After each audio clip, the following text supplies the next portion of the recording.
you ever wanted to know how to mix paint and make your own custom colors? Or have you ever been in the midst of a project and realized you're misspelling the colors you need? If so, today I'm going to teach you how to use primary colors to make any color that you need. My name is Shani, and as someone who's been painting for many years, I know just how important it is to be able to mix. Okay, before we get started, we have to run through the supplies that you're going to need for this. First, you need paint.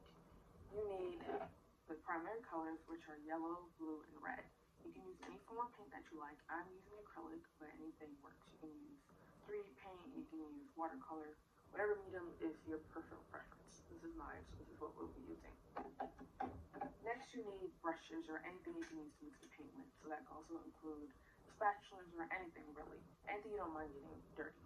For me, I'm using brushes. You only need a couple. So, next you need some type of surface to actually mix the paint colors on. For me, I'm going to use a paint palette, but anything works. It doesn't have to be a flat surface, but anything that has ample space for you to mix colors on so that you don't mind getting dirty. Next, you need something to actually swatch the colors on. I am going to be using this piece of cardboard, but anything works. You can use a piece of paper, you can use styrofoam, you can use obviously canvases, anything that is of a lighter color surface so that you can actually see the actual tones of the colors, and also something that the paint will soak through. You will also need a thing of water. I have mine in a little container, but anything works. You need the water to wash off your paintbrushes in between colors so you're not contaminating each color with the other. And lastly, you need some type of cloth or rag, or even a paper towel. You need this so you can wipe off your brushes once they're wet to clean it, get it nice and dry again, and also to possibly clean up any paint. We're starting out with secondary colors. Secondary colors are a combination of two primary colors. There are 3 secondary colors in total. The first one we're making is purple. Purple is a mix of blue and red. The important thing when mixing colors is try to do in equal parts. Too much of one color can drastically alter the overall color. If and when that happens, what you need to do is just add more of the other color to help counterbalance it to get it to the exact shade that you would like. Here you can see I poured my 2 colors, and now I'm going to mix them together until I get the desired shade of purple that I would like.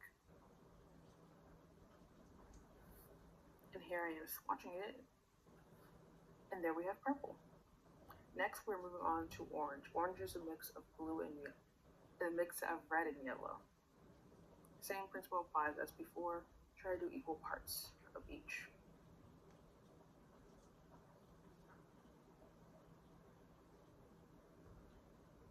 Here I am mentioning that you want to keep each color that you create on your palette. You do not want to get rid of them because you are going to need them later on in the second half of this video.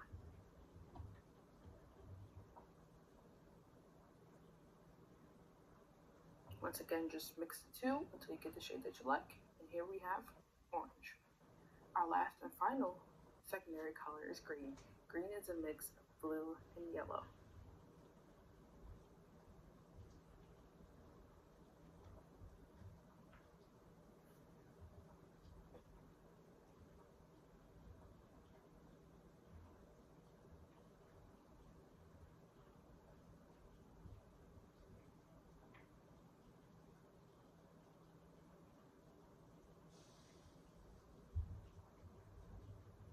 And there's our green. Moving on to our tertiary colors. Tertiary colors are the 3rd level of colors, and they are created by combining secondary colors with primary colors. So here we're making our first tertiary color, which is blue-green, and as the name implies, you are mixing your blue and your green together. And hopefully you don't drop your brush, just like I did. But yes, we're going to take a bit of each color, and the same thing applies, try to do equal parts, and mix it together. And there, briefly, I was mentioning about how my paint palette allows me to make my tertiary colors right underneath my secondary colors, but if you cannot, that's okay. It's just more convenient that way. And here we have our blue-green color. Our second color that we are making is a yellow-orange. Same thing applies, it's the same concept. You get a bit of your secondary color, mix it with your primary color, and then you get your, in this case, yellow-orange. And there we go. And our last and final color is a red-purple. As you probably can tell by now, we're just gonna mix the two, red and purple.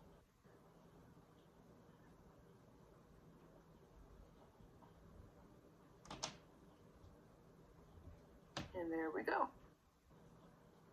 Now that you have learned all the steps of color mixing, you're ready to get out there and start experimenting on your own. I hope you enjoyed this video and you learned something that will be invaluable to you in anything you need it for.